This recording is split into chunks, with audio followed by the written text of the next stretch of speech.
আজ একটা গোলাপকে নিয়ে কবিতা লিখেছি।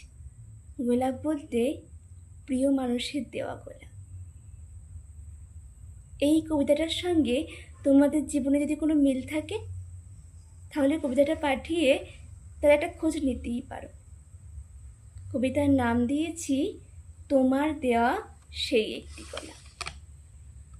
একটা গোলাপ শুকিয়ে গেছে বইয়ের পাতার ভাঁজে, তোমার দেওয়া সেই একটি গোলাপ স্মৃতি হয়ে থেকে গেছে আমার কাছে।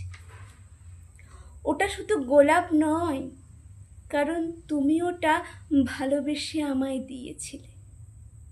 এখন যত্ন করে রেখেছি আমি নিজের কাছে। এখন অনেক বছর পার হয়েছে, আমাদের দূরত্ব অনেক বেড়েছে।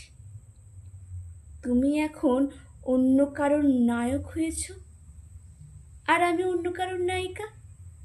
আচ্ছা, তবু কি আমাদের ভালোবাসা শেষ হয়েছে? শুধু পরিস্থিতি আমাদের আলাদা করেছে। তোমার দেয়া ওই গোলাপ শুধু আমার কাছে স্মৃতি হয়ে থেকে গেছে বইয়ের পাতার ভাঁজে।